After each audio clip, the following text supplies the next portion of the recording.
Hello PEI, welcome back to the Deep Dive. Great to be here. Today, we're setting our sights on Stratford. There's definitely a lot of buzz, excitement around future plans and growth there. Think of this deep dive as your inside look at the ideas and, well, the big visions shaping Stratford's future. Mm-hmm. And, we have to give a big shout out here. Our friend Mike Montague from Remax Charlottetown, he actually pointed us towards these resources, said they were really important.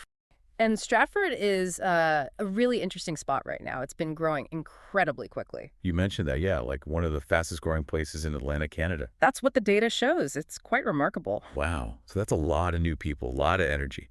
But naturally, that kind of speed brings challenges, right? Especially, I imagine, around housing. Exactly. Making sure there's enough housing, yeah. But also that it's the right kind of housing for everyone who calls Stratford home. Or wants to. Right. Is it just single-family homes or apartments or? Well, that's the question they're tackling. And the research shows they're not just reacting. They seem to be getting out ahead of it proactively. Okay. Which is where things like the Shape Stratford initiative come into the picture. Ah, Shape Stratford. At its core, Shape Stratford was really about sparking community conversations, important ones. About housing specifically. Yes, mainly about the different housing needs in town, what makes meeting those needs tricky, the challenges, and exploring practical solutions together. So getting everyone on the same page, or at least talking. Pretty much. The end goal being housing that's, safe, that works for different kinds of households, and is crucially affordable or accessible. Okay, so moving beyond just identifying the problem to actually involving the community. Okay, so a lot of talking, a lot of learning.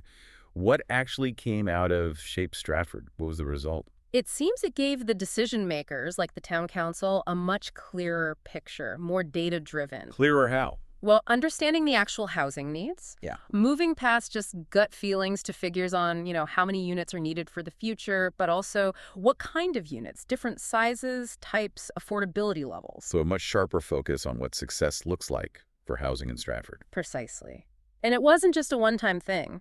The research indicates that the tools and the platform they built, like Build Your Town, are now part of the town's regular planning toolkit. That's good integration. Yeah. So for you listening, if you're in Stratford, what's the main takeaway from Shape Stratford? I think it really highlights that the town is making a conscious effort to ensure your voice, your perspective, is heard and considered in planning.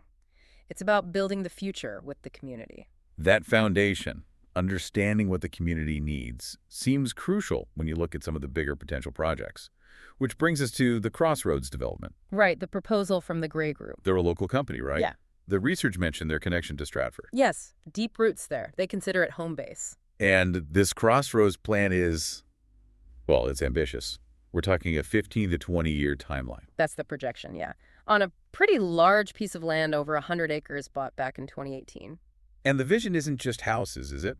No, not at all. It's designed as a comprehensive mixed-use community. So yes, residential, but also commercial space, and even some light industrial. The numbers are pretty staggering. Something like 3,200 residential units proposed. That's the estimate, yes. Plus around 260,000 square feet of commercial and about 44,000 square feet for light industrial use. It's a significant scale. It would definitely reshape that part of town over time. For sure. The overall tone from the research felt quite optimistic, that these efforts could lead to more diverse housing and meet a wider range of needs. Yeah, the hope is clearly to build a future for Stratford that's vibrant, sustainable, and welcoming for everyone. It's certainly a compelling vision they're working toward. It is. Lots of moving parts.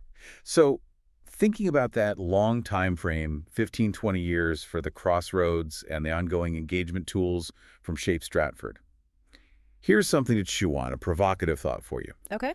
What role will the new residents, the people who moved to Stratford over those years, play in shaping how these plans actually evolve? As the community itself changes, how will their input continue to steer things? That's a really interesting question. The vision is set now, but its implementation will happen within a growing, changing community. How does that feedback loop continue? Something to think about, for sure. The story is definitely still being written. Absolutely. All right, that brings us to the end of this deep dive into Stratford's plans for growth and development. We hope it's given you some valuable insights. Yeah, a glimpse into one community's proactive approach. And one last very important thank you to Mike Montague for the fantastic research that powered our discussion today. Indeed. Maybe reflect on what aspects of Stratford's approach stand out most to you. Until next time on The Deep Dive.